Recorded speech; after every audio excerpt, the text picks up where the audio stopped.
All right. Well, Matthew, thank you for taking some time out of your busy schedule to connect with us because we love to learn about entrepreneurs and business owners here in the Omaha metro area. So why don't you begin by just telling us a little bit about you and maybe your business? Sure, happy to help. Yeah, so I'm from Omaha originally. Lived there for 30 years, made some rounds to the East Coast and then the West Coast for work and school and experience building and all that. And then came back last year to nurture and grow one of the startups I've been putting together.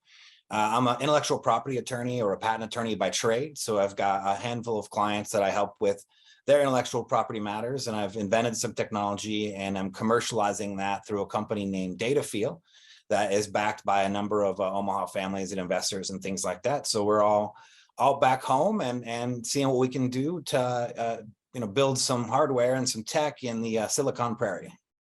Love it. I love the term Silicon Prairie. That's a nice way to describe us. Love it. Love it. So as you move back then, and you're bringing this to the Omaha metro area, how long do you think it's been since you've had this idea and you've put it actually into practice? I mean, the idea itself, for Datafeel, the company we're doing there is haptic technology, so communicating with the brain through the skin. And so I've been working on that technology for maybe a decade or so, but in 2017, 2018, 2019, it started to really converge into some, actual, technology and hardware and such. And as for the Omaha market, we've got access to engineering talent. There is access to capital, to patient capital and things like that, and a good investor group and all kinds of other mentors that are there to help us. Our company also leverages some talents from both coasts. We have a coding group and like an AR VR team and a music team on the West Coast in LA and then up in Canada. And so we kind of utilize those folks to supplement some of our Nebraska-based talent. But there, we're finding there's quite a bit of resources here, and there's, it's just a matter of figuring out what problems you're solving, what do you need to do, and what are some of the minimum steps you need to take to get there and improve your market and all that. Love it. Love it. So as you connect the talents and the resources, what do you think is the key? What has been the key to your growth? Well, having a good story, good vision, protecting that with intellectual property so that you've got, some downside protection. You've got kind of your claim to the, to a part of the future, if you will. And then working with, some of the university resources, working with the Nebraska Department of Economic Development. They've provided us with grant funding and with other access to other forms of university-based talent. So when we're all said and done, we'll have worked with, 2 PhD level roboticists that are from, have Nebraska ties. We have a former Husker orthopedic surgeon on our team. Also, he's in South Florida now, but has a bunch of Omaha ties. And so we're really just looking to make this a unique Omaha, Nebraska success story. And I think that's been just helpful in terms of sharing your story with others, getting it out there, having that vision, and getting people interested. I think has been a key to why we've continued to grow and why people want to work with us. Whether it's anyone from an intern, to an unpaid advisor, to even what we'll call it a paid advisor, because many of the investors are going to be, they're hands-on people who want to help and see you succeed. So, having a vision and then just, having a good story and just telling it, I think in a straightforward way is something that, resonates with, how people communicate in Nebraska and, getting down to the facts and why it works and all that kind of stuff. Love it. Love it. So when you think about this back in 2017, 18, 19, if you were to start over or do over again, what learnings, what insights, what would be important for you to share with people as you reflect on that space? Well, this is my eighth company. So it's the 8th time I've been a CEO. So, this one, everything has been, everything has went pretty well from lessons that we've learned in the past. There's still plenty to do, or we're not all the way done with our journey yet. But, if I were to look back on messages of the past or things that I've done differently with this one, pick a name that kind of describes what you're doing and stick with it. Pick one clean, simple, straightforward message, and kind of, stay that lane until you've got, the customers and the business model and the product to market fit and all those kinds of things that will allow you to, to get to revenue and to sustain that revenue, over time. And then the other one is, and we did a great job on this venture, but many other ventures, mine and others, I've seen people get lost. It's just not getting your IP stuff together really early, disclosing stuff too early, really having your ducks in a row, if you will, before you take things out to the market can, protect your upside, open up other international opportunities, and do all kinds of things that just won't be available to you if you don't take strategic steps in that regard. Yeah, that's good advice. We oftentimes bump into, sometimes we just make it more complicated than it needs to be. A business is basically simple when you put a plan in place and you follow that plan, as you say, just stick with it, and not give up too early. I'm curious about, how do you integrate your personal life with your professional world and the entrepreneurial spirit and energy that you have? How do you integrate those two? Well, I mean, everything for me is, business and life are very tightly, woven. My wife and I, both run the law practice together. She's handling, a trademarks component, and I'm handling, a patent law component, and we've got associates that we work with and all that kind of stuff. So from that regard, it's a family owned, tight knit group of people that you trust. And then a lot of the friends that I have, and a lot of my co-founders are all personal friends of mine too. So for me, everything is pretty well, meshed together, that I'm working with people I like, that I've known for a long time, that I trust and I think can get it done. And I think that's really been, a way that we've been able to kind of pull it together. And then, given the nature of startups, the other thing I think we did a nice job of is, if sometimes you want to work with somebody and you get a little bit down the path and you're like, let's just stay friends. I don't think that's going to work, So using contract structures that allow people to, work with you for a little bit, see if it fits. And if not, then okay, fine. There's no loss of intellectual property or other kinds of, risks that might cause problems. So work with people you trust in the beginning, and paper it up in such a way where it's easy to make an exit if you have to. I think are other ways where you can work with friends and family and still retain those friends and family, even if the working relationship, even if that aspect of the relationship doesn't work anymore. That's beautiful, because sometimes it doesn't work that way, and we see too many relationships fracture, right? Well, yeah, and when I was back in law school, we gave a presentation on like the corporate prenuptial agreement or something like that. I think is what we called it.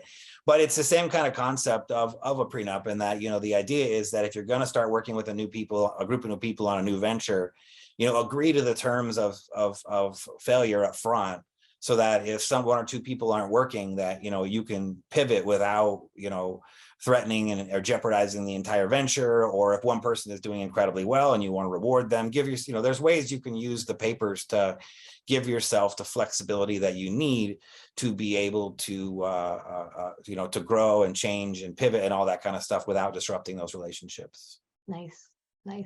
I'm curious, what kind of attributes do you look for when you're looking for either team members or partners, or as you build your structures? What do you look for in people? Yeah, I mean, I have maybe 22 people reporting to me at present. So between either the private practice or the data field enterprise, or consultants there too. And in each of those instances, I'm looking for people that are intrinsically motivated, so people that you don't have to, I like to say, I can inspire somebody, I can pull them along and pick up their pace, but I can't push people. So in the sense that if you're not able to show up on time, or you're not able to do, make quality deliverables of your own accord, or you're just not a self-starter, then you're not going to probably work in either of in my orbit, because everyone in my orbit has a lot of ambition and is really directed towards using that in an effective way to make some money or get something done, or whatever it is that they want to accomplish. So I would say that's number one. And number two is just going to be detail oriented, because you can be really smart and have scattered research or don't put deliverables down, and then it's hard for me to know what your contributions were when you're, if you decide to go do something else, or if you start too many things at once and then you're not going to finish anything. So the idea of being detailed oriented is really important. And then lastly is, because this is, intellectual property has the word intellectual in it. Now you got to be smart. I think anyway. I mean, anyway, that's what the word seems to imply. But you got to be, clever and sharp and willing to use your skills in an effective way. So, someone doesn't necessarily have to be a PhD candidate to be effective, And then lastly, I would just say, works is coachable in the sense that, intellectual property in particular, both as a legal practice and as a corporate function, can be divided up into a number of repeatable processes.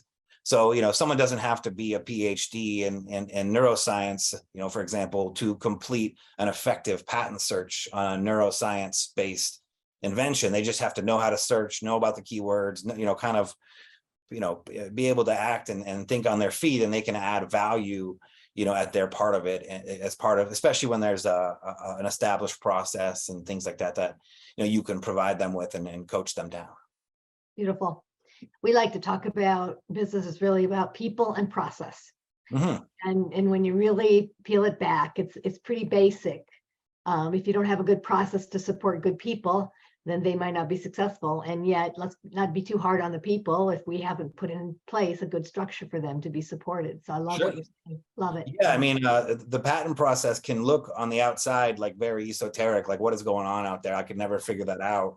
But when you start to get into it again, understanding it administratively from start to finish, from application to litigation, maybe that takes, that takes you 10,000 hours or it takes you 10 years to be able to, okay, but to be able to add value, add an economic value point, that is that people can do. And I think that's something that people will be able to do with higher degrees of confidentiality, more precision, and ultimately less legal risk for quite some time, even in the face of technologies, like the Chat GPTs and the Bards, which I think will affect certain aspects of my work, but a lot of it will, I expect, will carry on for quite some time.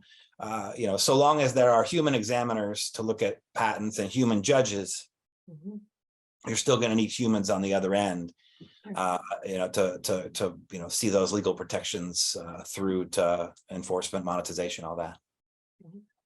So, as an entrepreneur, as a business owner, what might be some misconceptions about running a business that maybe you've bumped into and that you could comment on that others might learn from? Yeah, sure. Yeah, I mean, a couple of things there is, having a successful startup is not just about raising money. Yes, money is important and you've got to get it in chunks so that you can get your product and thing moving forward. But if you see that as your only goal, you'll find that there's never enough to raise, and you'll also end up giving away a lot of your company in the process. So you've got to be really careful about, when you're going to take money strategically, from whom, how much, all that kinds of stuff is really important. I mean, it's not so, I think everybody understands, it's not so easy. You just put your hand up and ask for it. You got to ask the right people, you have to do all your homework and all that, but you also have to really think through what you need. And, I'm a big believer in taking what you need versus taking, as much as you can get, because, the more you give, the more you sell, the less control you're ultimately going to have, until at some point you're not going to have control anymore. And then it becomes a different thing. So that's one thing. Two, you are going to work more as an entrepreneur or business owner than you are than you are working for someone else, hours wise. I mean, sometimes maybe there's scenarios where you're in a really good system for another employer, so you put in the hours and it translates back to some kind of overtime or some kind of bonus. Or there are times when it's a lot like being an entrepreneur, but it's with more certainty. When you're an entrepreneur, you might work just as much for less money, but there's no or more, but there's no certainty whatsoever. So I think you should expect to work more, because it's going to be a while before that business is sustaining enough to where it is, it becomes some kind of something that can, sustain you without, continual working. The way I like to think of it is, the entrepreneur is effectively the engine. So, there are a lot of parts of a car between getting from A to B, but the person in the C-level suite needs to be, providing the horsepower and moving, the fuel that kind of moves it all forward and keeps that thing going. So, you really can't rest, because if you rest, then everybody rests. And then if everybody rests, then pretty soon you're paying people for nothing, and, go from there, And then, lastly, I guess, and again, I don't know if this is a misconception or what everybody understands, but, when you're a small company and you're starting out, even if you've got capital, you're not going to be able to start yourself out all the time at a salary you might get from another employer who's going to give you more certainty, but less asset building, So I guess, and to sum that one up, then I guess, just never forget that when you're an entrepreneur, you're building up your balance sheet, you're building assets that you then own, and ideally will kick off cash that you or give you something you can sell later. But the income side of the business, that may or may not come right away. Some companies are lucky enough that they make money right away. That's why a lot of people like investing in some of the software startups, because they're either going to make it or they're not.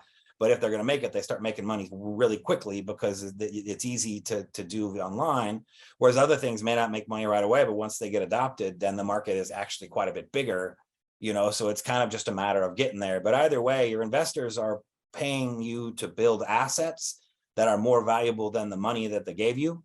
So at the end of the day, you need to be spending your time building up those assets so that you can sell it for a profit or pay your investors a dividend, and that's how they profit. But it's never going to be as certain or as predictable as working for someone. But rarely do you work for someone and get the opportunity to have a big win if the company is sold. Sometimes you work for somebody and the company is sold, and then your job goes away. So it's just the nature of the beast. So, I guess as a closer on that one, don't underestimate the value of a good job with a good pension and a good 401k and people you like to work with either. If you're not willing to risk it all on being an entrepreneur and risk losing 3, 4, 5 years of your life from chasing one venture or another, maybe it's not for you. And maybe there is a nice quality, stable life that, okay, so what if maybe one day you don't have, more stuff than you need, it might be what fits you, along the way. So in other words, while you can, it's easy to glorify or really kind of see the entrepreneur as like a really super sexy path. It can be, or you can just be the guy, working late at night all by yourself on a project that no one else may care about at that time, for years on end, until finally somebody's, the public gets it, and then all of a sudden you're where you need to be. So, good thoughts. Good thoughts. If you were to give advice to your younger self, what would that be? What advice would you give your younger self? Sure, travel farther sooner. So, one of the things that made my Nebraska experience growing up rich was I was in a fraternity during my undergraduate years. And the nice thing about that was it put me in touch with a lot of people from different parts of the state and from different states and different countries in some instance that I otherwise wouldn't have been exposed to. And, and later in life, I came to learn that, that really helped me to realize that my competition in many, many instances is not actually in Omaha. You're really, if you're competing, for your a successful startup or a successful venture or, a patent or any kind of thing that affects a lot of people, your market is it may be the whole country, it may be the whole world, whatever it is. But just because there isn't a competitor here doesn't make a difference. You really need to look out and say, who are you up against? Because, there's going to be kids on the East Coast and, I've lived in New York, DC, Philadelphia, up and down the East Coast. And there's kids out there who just start, you're starting with Nebraska resources and they're starting with New York resources. So you might have to work a little harder and a little scrappier to outfox them.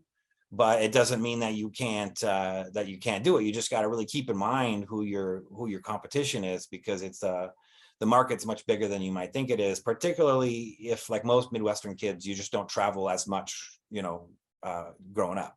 Like maybe you go to Kansas City, or you go to, maybe you go to Denver, or make it down. I mean, a lot of times people will stay within their a fairly short geographic range. So anyway, I traveled a lot later. I lived in Canada for 6 years.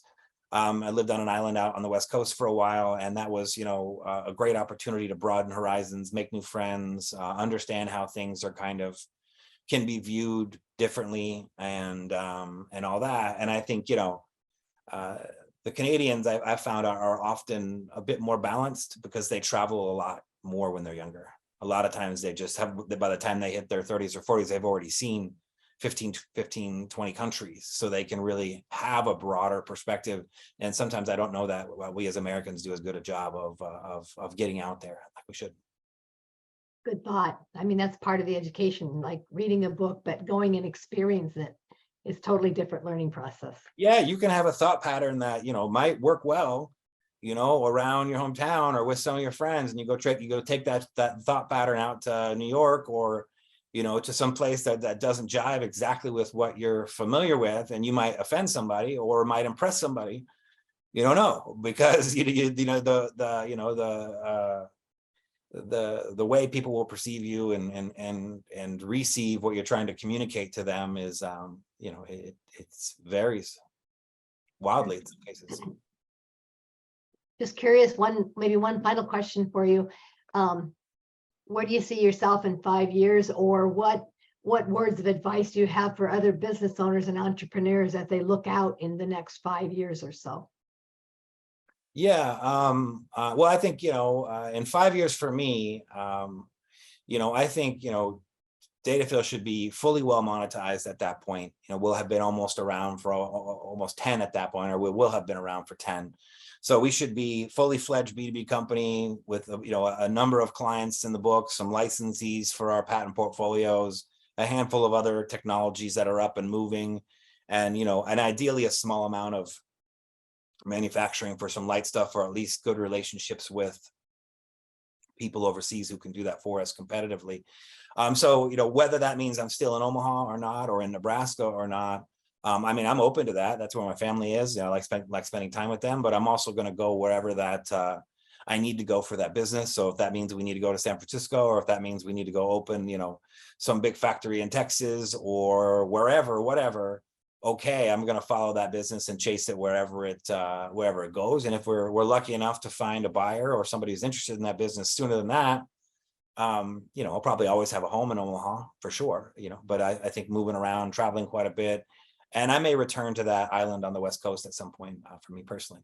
As for other entrepreneurs, I mean, I think everybody's got to have at least an understanding of AI and how it's going to affect their business in the next 5 to 10 years. I think everybody's, I think right now there's a lot of hype that I think is way over the top. If Siri can't schedule my 10 a.m. appointment, perfectly every time, I don't see how she's going to be able to write a will for me. I mean, maybe, but that even if she could, it doesn't solve like the liability problem of, okay, well, what if it's done wrong? Anyway, so it's going to be a while before AI is so pervasive in all of our lives that, it's going to but not for every business. There are some areas where I think it will actually start to make a difference. So if you're going to grow and you're going to pick a business, you just want to make sure you're at least thinking that through. Doesn't mean you're going to get it right. So that's one thing. The other thing is, when you're raising money, just, speak the language that the money people want to hear. Understand when, how much you need, what you're going to use it for, what kind of business is this going to be on the other end of it? What kind of protections are you getting? Really think it through from the perspective of your investors, because I think the last time I checked, I think Subway was like the most profitable franchise operation like in the country or something like that. Like each Subway makes an amazing amount of money for it, right? And so if your investors would be better off just owning a Subway, than investing in your company, you better have a compelling reason why you're a better fit. Both are fine businesses, but if you're going to have some fancy new technology, some new thing that's going to be better, you know, you got to recognize that's inherently more risky. How does that work? How do I price it? Really think that through for the perspective of your investors, because they're going to be the guys that have your back, and you want to make sure that you are acting and looking out for their best interests along the way. Beautiful. I just have a personal question for you. How do you maintain your energy and your passion? Well, sure. Well, basic blocking and tackling in terms of like, getting lots of sleep, making sure you get some exercise, that kind of thing. I like to make sure there's one day a week at least where there's just no real heavy lift, no thinking that day. Kind of just a day, like typically Saturdays for me, where it's kind of, sleep in, do a workout, read a book that isn't, about, the skin, or some kind of technology, something more interesting, take time for drawing, other creative endeavors. That's always important to me. And then, paying attention to what other companies are doing in your space. There's plenty of inspiration amongst your, even your competitors can kind of help to kind of, guide you forward, and just, surround yourself with people that are not time wasters. If they're not going to move you forward, you really have to evaluate whether that's a good relationship for you. And that can be personal and professional. And sometimes, that can mean you spend, maybe your social calendar isn't as busy as you might like it to be. But if you're going to be an entrepreneur, that means you've got kind of an overarching mission you're trying to accomplish. And sometimes when you're in the middle of a mission, you're not always able to have as many, picnics as you might like. So get your mission accomplished, and then whatever it is, sell the company, get that licensee or whatever it is. And then after that, take some time to enjoy, celebrate your successes. But there's going to be a period of heads down work, and you really just have to prioritize, or you're not going to have enough time to get it all done. And that's really one of the challenges with, trying to maintain a job and be an entrepreneur at the same time, is that by the time you have, your main gig, you got your family, and then, your side gig, that's going to take like 140% of your capacity. So how do you balance it all? And you can do that for a while, but at some point you really have to decide, how committed are you to this as a lifestyle, and, and go from there. Good advice. I know we bump into a lot of that whole element of time, and we talk about time mastery. Well, time mastery really is personal mastery. It's and planning for sure. Having Absolutely. all that, and that's kind of why I like intellectual property. Like trademarks last forever as long as you're using it. Trade secrets, as long as you keep it secret, those last forever. And patents will last for 20 years. But they can be interpreted flexibly, so that, if you patent kind of, one way of doing it, and somebody comes with a slight improvement later, you can probably, you're probably still falling underneath your patent. There's like a hierarchy to it. And the point is that can allow you to kind of, it creates opportunities for you to manipulate time, and that, you'll invent something in 2017 or 2019 or 2020, and you'll understand it one way then, describe it in such a way where it's flexible, and then when the future comes, either you got it perfectly right, or you got it mostly right, and it still works. But either way, you've got that kind of you've got that claim on that group of technology, and that might be what you think is valuable in year one may be different than what you think is valuable in year 6. But if you don't create yourself those kinds of options and learn how to to manipulate that and use the law to your advantage, you may not be able to monetize your idea or profit from it, or things like that. So that's until the flux capacitor gets here, I think that intellectual property is an effective time travel strategy until then. I'll summarize with that. Love it. Fascinating. Well, thank you. Well done. Sure. There's a lot there. I'm sure our editors are going to have fun with this one. You've shared a lot of great insight and wisdom. I'm just curious, when you said that, you're going to go wherever you need to go as your business takes you, and whatever's next for you, the 9th, 10th, or 11th CEO that you might become. tell me if you could, I'm just curious about the Omaha metro market. For my own understanding, is it open? Are you finding that there's a spirit of, I'm thinking of mid-sized to small businesses, and of course the corporate world as well, right? A whole nother different culture. What can you share from your experience about the market that would be helpful to us? Well, yeah, well, I mean, I can share with you about Nebraska. One thing that I think is true of Omaha and really just all of Nebraska, even including greater Nebraska and all that, is that there's a tremendous amount of entrepreneurial activity in Nebraska. Not all of it is, let's go make new technologies. Some of it is like, let's make a really awesome coffee shop and let's franchise it out. Or let's do this, more of traditional businesses that may not be as high tech or whatever, but sometimes who cares? It's really just about adding value, making money, having fun. So, so I think Omaha is similar in that you'll find a lot of people who have that kind of entrepreneurial spirit. And some of them are there for that reason. Like, I came back for, one, because I wanted to really leverage the experience of my investor group and my advisors that were, still here in Nebraska. Two, I want to tell my story, but three, of course, is, you're going to get the opportunity to not pay, the kind of rents you'll pay to live on the coast. So, and if you're trying to be an entrepreneur and trying to kind of keep your burn rate as low as possible while you're pre-revenue and all, getting ready to grow and all that, that kind of, thinking is, common throughout Omaha and throughout the rest of the state. As for Omaha, the Omaha market itself, I think you'll find various pockets of activity. Some areas of the city are more, going to be more entrepreneurial than others, obviously, where the businesses are. At the end of the day, I'm a downtown, midtown, person. So there's a thriving network of ecosystems of both traditional and non-traditional entrepreneurs. But, like any other market, you're going to have to get out there and meet people. Maybe in LA, there's in New York, or in DC, there's, hundreds of networking opportunities every month or something, right? Like you could imagine a calendar that it was so many people that a calendar is just full. Here, your opportunities are going to be more strategic. So you need to, take advantage of those and show up, when and where you can. But that's, those are a couple of the ways that I would, share with it. And others are, there's still just lots of, there are some things that are, there's a lot of sophistication on the coast that sometimes isn't as common in Omaha in terms of certain tax or certain other types of specializations. But if you look, you'll find it. And you may, again, there may not be 20 firms in the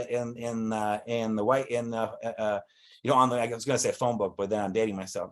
So there's, you may only come across 20, you're not going to have 100 listings on Google. You may only have a small handful, but, don't underestimate the level of expertise some of those folks have, because, it's very common in Nebraska. I think particularly in Omaha for people to, grow up in Omaha, go out to get some additional unique expertise wherever that is, and then come back to Omaha and have that expertise and be able to deliver that value, but at a price point that makes more sense for, the Omaha market and things like that. There's a lot of that. So you'll find some really talented professionals all up and down the spectrum that are going to be right in, in your backyard.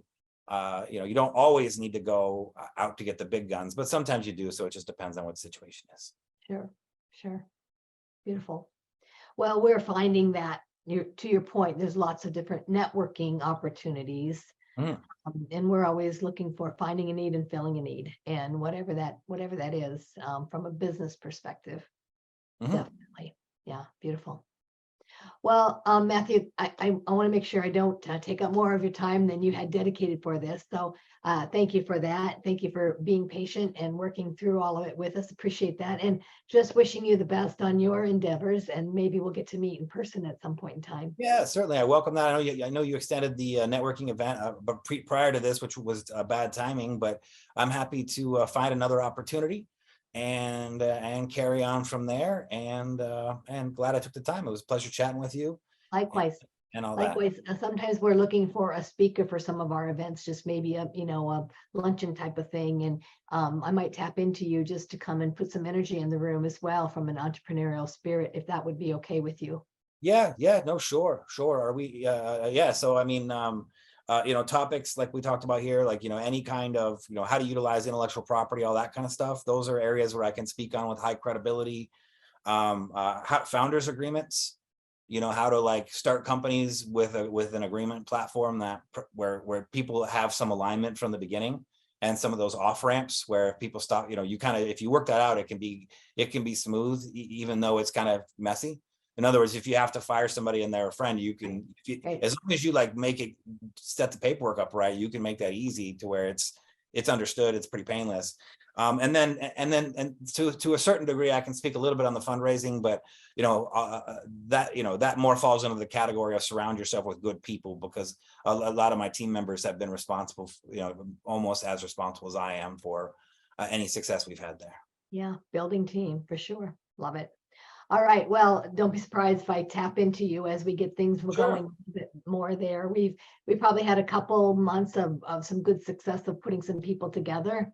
And to your point, it's amazing. It's the gatherings at the coffee shops or at the breweries that we seem to find a place where people are comfortable gathering and talking a bit more. So that seems to be working a bit. So we'll see what that looks like for the rest of the year. Sure. Here. Yeah, no, always welcome. And I mean, I think that even that's something, that concept of let's hang out and chat for a minute and take each other seriously, like what I would call, going out with my dad, the over the tailgate conversations. There you go.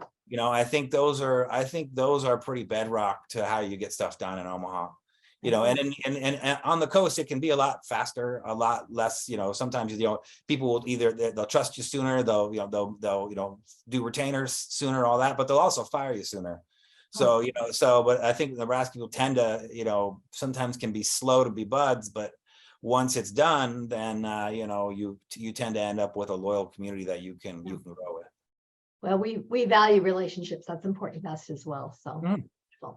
All right. Well, I hope that your work in Lincoln is fruitful, and when you get back to Omaha, enjoy the World Series. I know my husband's going to take in a game, I think tomorrow night. So awesome. Yeah, that'll be awesome. Very well. Thank you. Ta-ta for now. Yep. See you. Bye-bye.